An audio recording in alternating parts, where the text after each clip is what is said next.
Welcome to Ballyvolane House, which is my home and where I live with my family. The house was built in 1728 by Sir Richard Pine, who was the Lord Chief Justice of Ireland, and the Pines lived here right up until 1953, which was when my grandfather Squirrel Green and my grandmother Joyce purchased the property following their return from what was then known as Malaya, where they were rubber planters. My father, most of his working life, was a dairy farmer, and then he and my late mother Mary opened the house as a guest house in the 1980s, and I moved back in 2004 with my wife, and then we've carried on where they've left off, and we've operated a historic house, B&B, and we also do weddings and glamping, and we opened a gin distillery in 2015. I'm going to take you through the house and around the property and show you what we're up to. Just come through the front door into the hall, where we have two pillars, Corinthian columns, and the walls are painted in a burnt orange colour, which is very warm, particularly as the hall and the front door face north. So when you come in, you're greeted by this warm embrace of burnt orange. Another interesting feature is the hand stenciled doors on the ground floor. A local artist called Jane Willoughby was commissioned by my mother in the 1980s to hand paint one of the doors, and my mother absolutely loved it. And Jane came back several times over the course of the next 2-3 years to basically do the entire ground floor. And it's something that we really love. And it's not something you typically find in Ireland. It's more common in France or Italy, but it works very well in this house.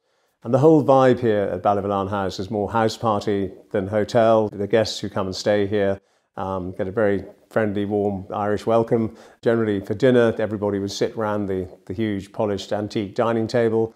It'd be a good old-fashioned house party, and we normally serve up lovely cocktails before dinner.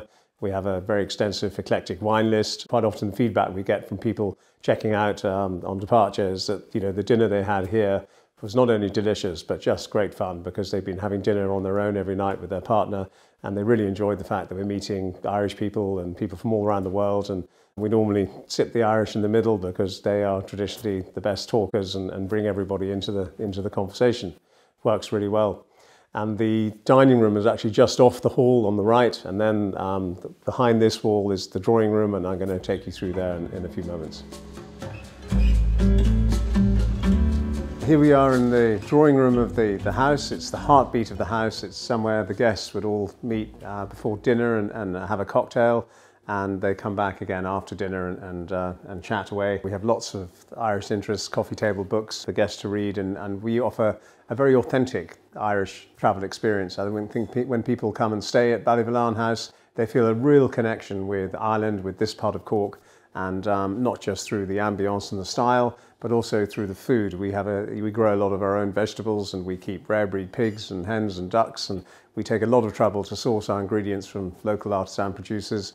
And that just makes for a very authentic, enriching travel experience in my view. When I actually moved back home in 2004, this was our sort of family kitchen come sitting room, and we actually restored it back into a drawing room. It was one of the first things we did when we moved home. And the kitchens are now situated in the wing of the house, which is where they were originally when the house was built. It's very pleasing to see the room being restored into its former glory. It's got stunning cornicing. We haven't changed the paint colours at all. They are all the original paintwork. We have changed the wallpaper. It sort of complements the cornice, the colours of the cornicing very, very well. The house was actually remodelled extensively in the 1870s, even though it was built in 1728. One of the Pine descendants, George Pine, married 3 very wealthy ladies and managed to get through most of their cash and carried out some extensive remodelling works on the house. He took off the top story of the main house and they lowered the roof. They built a wing on the east side of the house, and they laid out all the gardens and also built the farmyards, all in the 1860s and 70s. So the house you see today is much more Victorian in style, very evocative of sort of Victorian bling of its time. We work very hard to retain that sort of sense of mystery that people find so appealing about these old houses. We've got to make it comfortable and bring in all the sort of modern comforts and technology that people expect when they travel these days, such as good Wi-Fi and comfy beds, etc. We do all that without trying to take away from the authentic ambience that people love about these old places. We love having people from all around the world to stay with us, and particularly from the UK, which is a very big market for us, and couple of years ago, we had Their Royal Highnesses, the Prince of Wales and the Duchess of Cornwall, stay at Ballyvolane House for 2 nights in June 2018. And one of the reasons they stayed here is because they would enjoy the ambience, and also it was easy to secure from a security point of view. They had a fantastic time everywhere they went. They were blown away by the warmth of the welcome they received everywhere in Cork. And it was fantastic for Cork City and Cork County because it shone a little light on this part of Ireland and just raised the profile of Cork as a tourist destination, particularly for the UK market. So it was a very positive experience for all of us. And personally, as a family, you know, it was very exciting for our staff too, and as well as the local community. Let me take you through to the dining room now.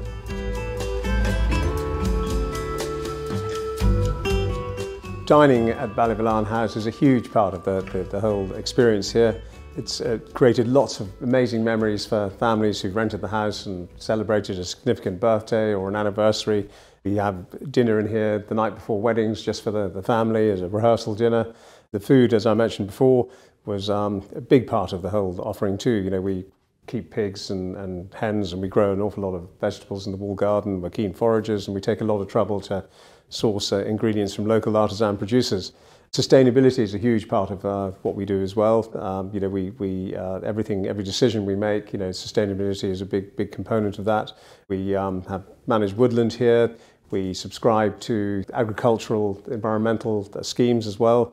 We try and improve biodiversity by planting wild bird cover and by, you know, keeping the hedgerows full and lush. And the field sizes in Ireland compared to a lot of countries in Europe are quite small, so, you know, we do enjoy quite good biodiversity. And these historic house estates are suppositories of very high quality biodiversity, given the nature of the amount of woodland and farmland that we have on these properties.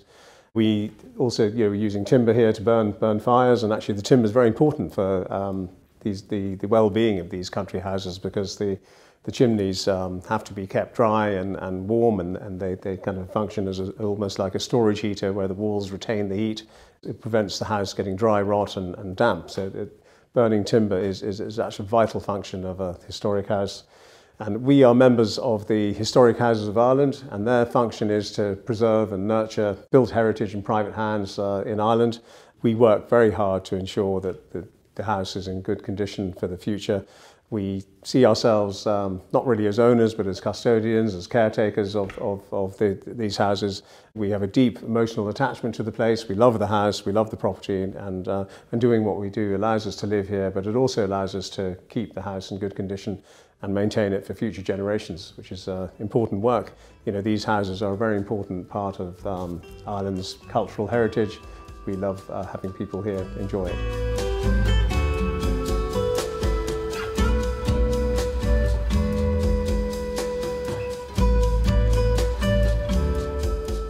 In addition to the woodland and the parkland and farmland that we have here, we have glorious gardens. We've got 15 acres of gardens which our guests enjoy.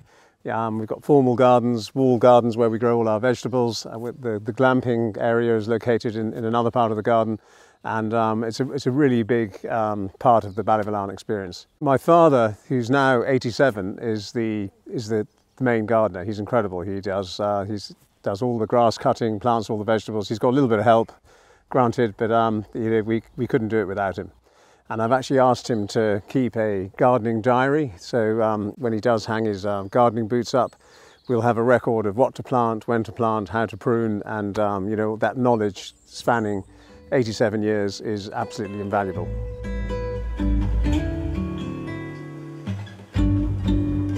I'm standing in the wall garden at Ballyvolane House, and it's about 3 acres in size, and we cultivate approximately 1 acre. The rest of it is used as a fruit orchard. We have soccer pitch, tennis court. We're big foodies, and we've always grown vegetables here over my entire lifetime. The guests who stay with us would sit down and tuck into food and potatoes and chard and rhubarb and asparagus that we've picked literally on the day that it's cooked. Eating food from here also connects travellers with where they are, and I think that adds to a really enriching travel experience. Rhubarb, which I'm standing in front of, is a huge part of our offering, not just on the plate, it's also in the glass. because we use it for puddings and for breakfast compots. And then we also make rhubarb syrup, which is one of the main ingredients in our spring-summer cocktail, rhubarb martini. So we add 2 shots of Bertha's Revenge gin, 1 shot of rhubarb syrup, a little dash of fresh lime juice, and shake it in a cocktail shaker. And a couple of those before dinner will guarantee a good night.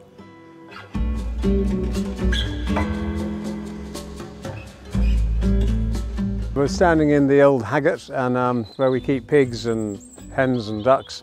Our guests love coming out in the mornings to help feed the pigs and collect the eggs after breakfast. And this is Itchy and Scratchy, and they're saddleback piggies, and they will end up on the plate eventually, but we won't talk about that in front of them.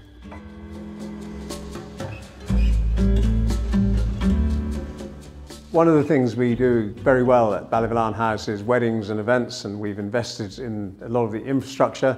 We've converted old barns into a really cool wedding space. This is where we hold wedding ceremonies, and it was an old cow shed, and my father used to winter the cattle in here during the winter months. We host ceremonies in the garden, by the lakes, in the woods, and if it's raining, this is a really good plan B. And the weddings are very important for the local economy. There's a very vibrant local economic ecosystem surrounding weddings, in that we bring in hundreds of people every year for weddings, and they all have to be accommodated nearby, and they stay in local hotels and B&Bs, and they use local transport providers, they go to restaurants and pubs locally.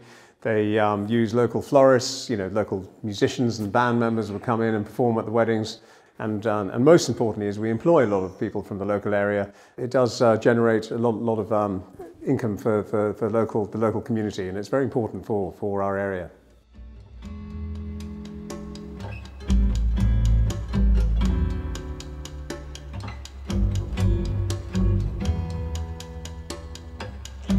We added the glamping in 2012, and it was really in response to the wedding guests looking for more accommodation on site, because we only have a limited number of rooms in the house. And every wedding, the glamping tents are pretty much full. And then in between weddings, we'd have families, and you can listen to the noise. There's kids and dogs and families all here today. And they enjoy the communing with nature and sleeping in the great outdoors. And the house is very much part of the glamping stay. They would come and have dinner in the house very often, and we have a little cafe in the barn where they can order barista coffee and homemade cakes and pastries and bacon sandwich for breakfast, and then they quite often come and help feed the pigs and collect the eggs after breakfast. We have 2 different kinds of glamping accommodation types. We have bell tents, and then we also have the pig arks, which is what I'm standing in now.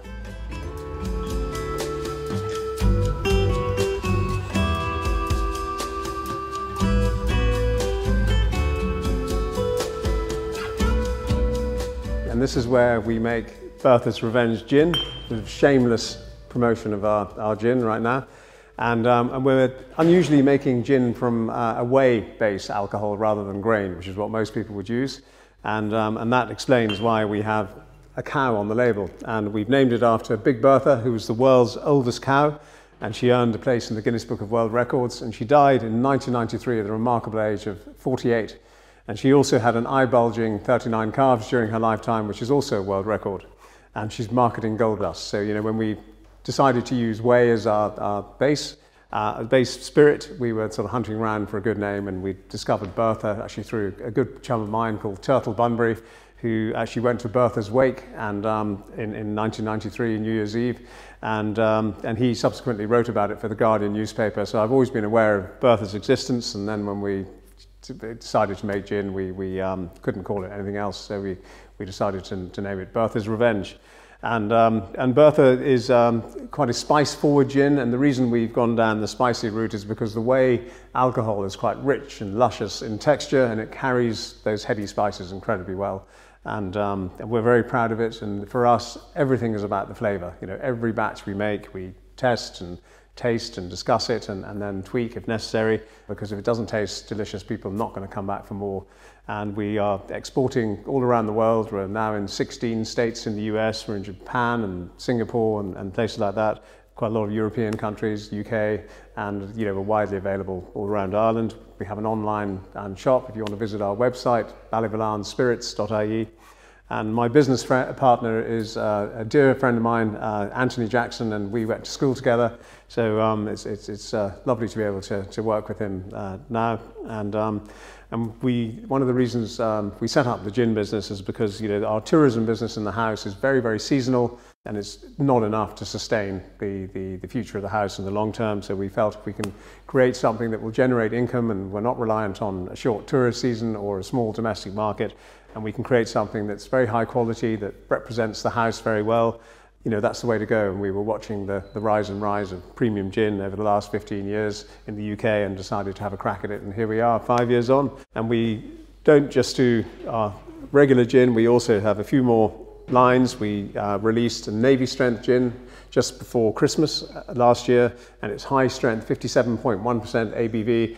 And the term Navy strength came about during the Napoleonic era, when the Royal Navy used to purchase alcohol, and it was always stored on decks on the ships, and if it spilled over during a storm, or they were having a scrap with the French and the gunpowder got soaked with the alcohol, if it was less than 57.1%, it wouldn't ignite. So the quartermasters of the Royal Navy used to insist on a high strength hooch when they were purchasing alcohol, and they do a little test where they would mix up gunpowder with alcohol and make a paste and light a match, and if it went bang, they knew that they were getting the full strength gin. And then we also release slow gin, Slow Bertha, every year. It's lovely, neat. We serve it in the house with cheese at the end of the meal. It's traditionally drunk in the winter months, in a hip flask when you're out hiking or hunting or shooting or fishing or watching a match. And we drink it at Christmas time in a Bellini. It's lovely in a Bellini with some bubbles.